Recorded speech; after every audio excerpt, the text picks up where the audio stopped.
Part of the 9X family. It's WBCN, and right now, as promised for the past couple of weeks, ladies and gentlemen, on the airwaves of the rock, it's Mr. Joe Satriani.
Thank you. Joe Satriani, welcome to WBCN Boston. Hey, thanks. I don't have to welcome you to Boston. You're evidently an old Boston friend. You did time at Berkeley, didn't you? Actually, that's a real big rumor. I've never gone to school there.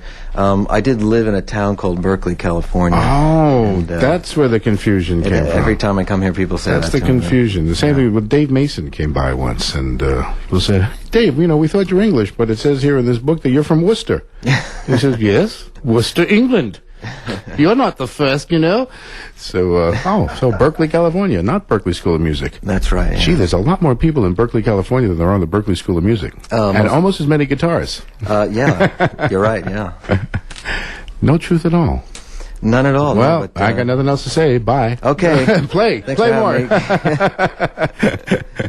Would you have liked to teach at the Berkeley School of Music? Actually, a lot of my former students went on to go to school here at Berkeley, and I did visit the school once, and I was tell you the truth, I was horrified, and there was just too many musicians, and it was too crazy.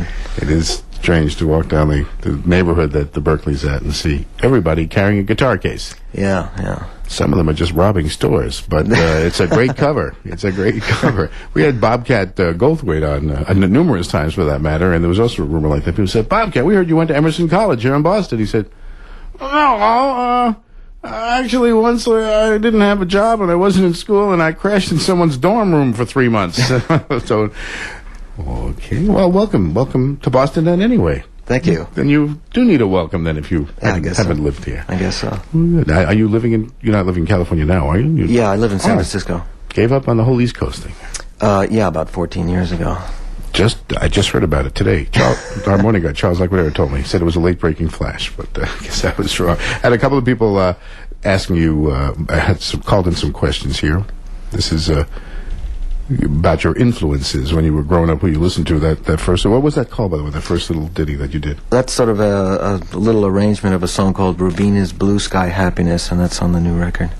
Looking forward to that one. It's got like mandolins and banjos and acoustic guitars on it. So kind of sounds like early Allman Brothers meets Windham Hill. So okay, kind of sounds a lot like Joe Satriani. Actually, the new album's called The Extremist. That's right. Yeah. Why The Extremist? A friend of mine a long time ago called me an extremist in the musical sense, and sort of challenged me to write a piece of music about that would really sort of embody the strange quest that I'm always on to put as much as I can into a piece of music and continually change, you know. So I made a point of writing that down, and I've been working on it for years, and then finally this group of songs really sort of made a lot of sense altogether to be applied to that title. Is there one particular song called The Extremist? Or? Yeah, the one that's on this particular record is like the second Extremist in a series of many. But this one is definitely the most rockin' one. There's two, to my way of listening, there's two parts to your music, and you're excellent at both of them. One is speed and technique, and the other is passion. Now, there's a lot of hot guitar. You're up there in the pantheon of the hot young guitarists of the world, and there's a lot of guys who are just so fast, you know, can't see their fingers move. But it leaves you a little cold. And then there are others who have the passion, but can't really stand up to the big guys. You're one of the few who really has a little bit of both. Is there a connection with you and Stevie Vai? Did you teach Stevie? I mean, there's a guy with a similar kind of scores on both ends. He's fast and he's passionate. Yeah, Steve's amazing. He was one of my first students, and we were just sort of growing up together. I was about 15 when I started teaching Steve, and we went to the same high school together and hung out and, you know, did Carl Place? Carl Place, yeah. Of course, if you're from Carl Place, you say Carl Place. So, but I learned to get rid of that accent there after a while. But yeah, Steve and I spent about 3 years together doing the student-teacher thing. But he progressed so quickly; it was really a thrill to teach him. How much did you charge when you were 15 years old? How much was a guitar lesson from Joe Satriani? Someone asked me that yesterday. I think it was $5 an hour. Oh, you were pricey. I think that's what it was, but you'll have to ask Steve. He probably remembers a little more than me. Oh, let's see. So, will somebody want to know what your influences were when growing up? When you were 15 and teaching other people how to play, who were you listening to yourself? That comes from Eric at Copley Real Estate Advisors in Boston. Well, Eric, I was listening to Hendrix and Led Zeppelin and Black Sabbath and Cream and Beatles and Stones and just the best of all kinds of music that came out of about the time I was born and grew up, because I was the youngest of 5 kids, and so my older sisters, my older brother, basically just gave me all their records, you know, when they were sick of them. And so I got stuff that was early rock and roll and Motown and British Invasion, and then when rock really became rock, you know, mid to late 60s all the way into the 70s. So I listened to all that kind of stuff, but Hendrix was the main guitar influence.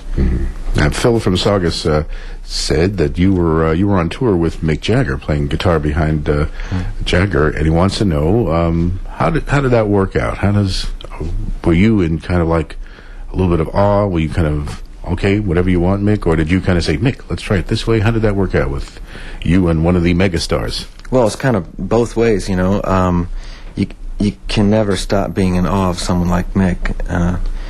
Besides what he's done, you know, with his career, he's a really cool guy, and he's really cool like day after day. So you just kind of notice that he's continually cool, you know, and he's a real live player. So on stage, he's always coming up with new things, and he's dangerous to be around on stage, you know, because he likes to do things, try to shove you off the edge of the stage, or, you know. Just if you brush against his lips, that could happen. Yes.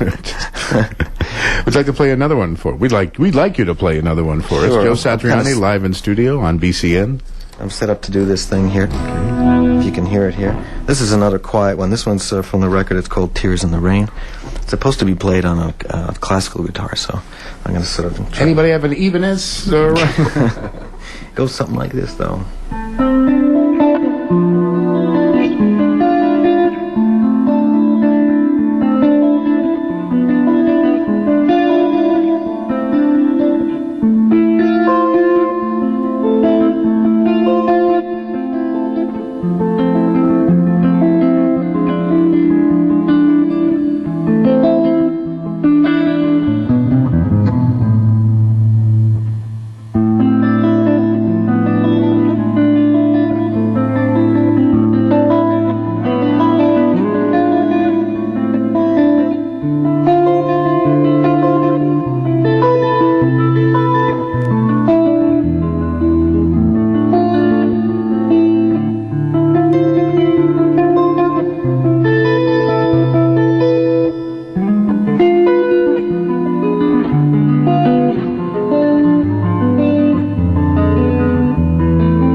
WBCN. We have Andres Segovia live in the studio. Yeah. Well, there's another influence. When did you first get turned on to like Spanish classical guitar?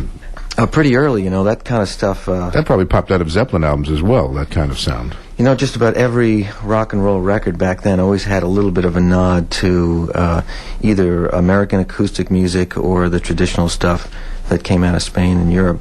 And you can't help but when you pick up a guitar and you start playing, you realize that the guitar is really well suited towards that kind of stuff. Mm-hmm. And most, even like hardcore rock players, at least learn how to play a couple of things that they write or stuff that they've heard before, because the instrument just sort of wants to be stroked that way, And because they want to hang out with you and impress you. Sure, why not? I guess.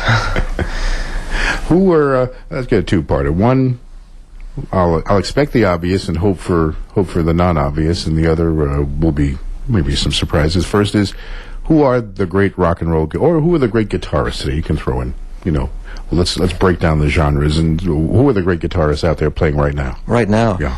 Well, there's so many of them. Yourself excluded. We'll put you right in the list to start off, and then so you don't have to pick yourself. But all right, there are a lot of great players out there. Certainly, players like Steve Vai and Eric Johnson, who really try to push the envelope of technique and intensity and emotion all at the same time.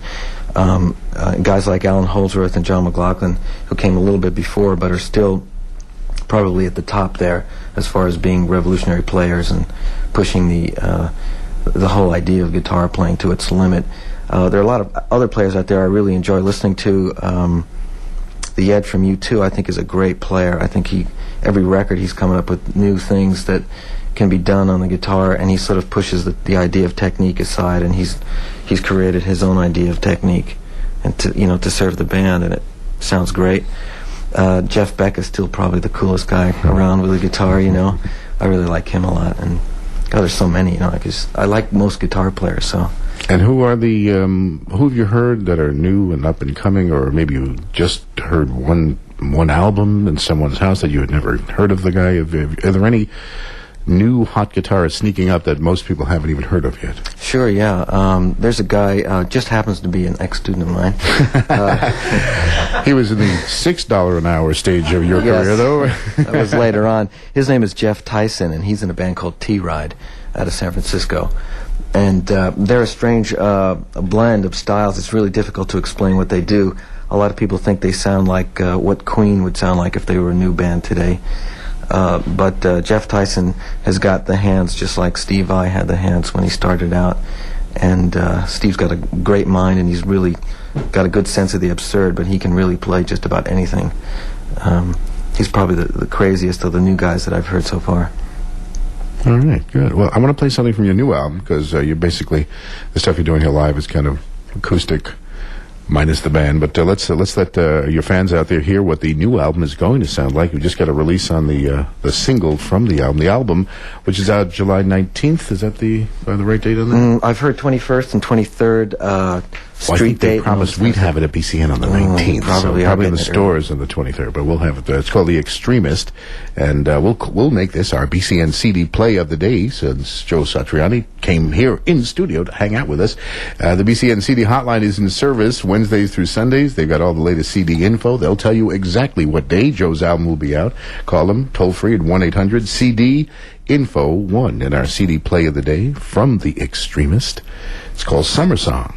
Yeah. Not Chad and Jeremy at all. No, not at all. Matter of fact, we just did a video for this thing, and we did it out of a place called Saugus, outside of L.A. It was a demolition. We have a Saugus outside of Boston. Yeah. It's also a demolition. Yeah, it's a demolition derby. It's wild. But is it a demolition derby place? No, it's demolition. I get it. It's a cool town. The most famous historical site is the Ironworks. People go up there to see the Ironworks. I like that. That sounds good. And they're listening in Saugus right now. They want to hear the Summer Song, the BCN CD play of the day. Joe Satriani live in studio, and this is from the new album. WBCN, Joe Satriani from the soon-to-be released album, The Extremist. And that's Summer Song on WBCN. Joe's live in studio with us. That's the occasion for today's Mighty Lunch Hour. We appreciate you dropping by, playing live for a couple of tunes for us. We want to thank Sid Stone Sound of Boston for the use of their equipment. Joe's been playing this morning. Sid Stone Sound for all your audio and PA needs. And Joe, some of our people want to know, of course, when are you playing? When can everybody see you? It was great that you were able to reach about 40,000 people just now with a couple of acoustic tunes, but they want the whole deal. They want the whole show. When is it coming? When are you back? The whole deal starts November 1st. We start our domestic tour then. We'll probably just stick to North America, so we'll be out here around there, and it'll last right up until Christmas. And then I think right now we head over to Europe with Eric Johnson helping us out as well. I think late January, and we're probably going to do as much as Europe as we can and go to Australia, Japan, and then come back and do the U.S. again. When did you first pick up a guitar? How old were you? If you were giving lessons at 15, I'd imagine you had a few years under your belt by then. Well, the funny thing is that I really didn't. You fleeced Stevie Vai out of that $5 an hour? You were just one chapter ahead of him in the book? After a while, that's exactly what it was like. I was learning stuff, and about 2 weeks later, I had to sort of formulate it and turn it around, But I was playing about a year before I started teaching. But years before that, I was a drummer, and I did learn how to read music, through the drums. And before that, I did smash ukuleles whenever they were around. I seem to have vague recollections of that. Somebody, Pat from Medway, want to know about starting a band. Any tips? Did you have a band when you were in your teen years? This is the main tip is don't be the guy with the van. That is the main thing you got to remember, because I made that mistake once, and that means you're the first guy to go to the rehearsal space and load the truck, and then you're always the last guy home. And so don't be the guy with the van. That's a good tip, an original tip from Joe Satriani on WBCN. Joe, thanks for being here today. Anybody you want to say hi to? You've met on a previous visit? Yeah. Friends from the Berkeley I heard College? We got a call from Nick Joyce, who worked for us, did a lot of great work for us on our earlier tours. So, Nick, if you're listening, how you doing? Take care. Go crazy, you nut. And I know a couple of people called in who were asking about all sorts of stuff, like playing with Steve Vai and Joe Walsh and those guys, Brian May, at the Guitar Legends concert in Sevilla, Spain last year. That was really great. It was like a dream come true, to be next to those guys and playing up there and getting to hang out with them. Everyone was real cool. Nuno Betancourt was there too, so it was a lot of good music that night. That must be like you're up there, all of a sudden you realize, oh, there's Brian May on my left, Stevie Vai over there. Look, Ma, look where I am. Yeah, Steve and I were looking at each other all night going, man, I can't believe this is happening, Paul Rogers and Joe Walsh and Brian May, and then earlier that week, John McLaughlin and B.B. King, and just everyone was there. Well, you hold your own with that crowd. Okay. I think, I'm sure they were probably going, Jesus, I'm playing next to Joe Satriani. I can't imagine B.B. King saying that, but that's a nice thought. Well, B.B. was probably going, all fairness, B.B. was probably going, Joe who? Joe who? Yeah. But after you listened to a while, he was probably going, not bad for a young white boy. But Yeah. Joe Satriani, the new album is The Extremist. It'll be out in a couple of weeks. You'll hear it here on BCN. And let's play an old favorite now to send Joe Satriani on his way. Thanks for coming by to BCN, and we'll make sure you stop by again if you want to play like DJ and stuff when you're playing Boston this fall or winter. Yeah, I'm going to be touring with the Bissonette brothers, so I'll bring them here too. We can all play. We'll turn it up. And, all right, this is an old BCN favorite, Joe Satriani and the Crush of Love. Thanks, Joe. That's all. Relativity, right? Relativity Records? It's a Relativity CDs. Records release. Still making CDs. CDs, of course. On WBCN, the station that loves it live.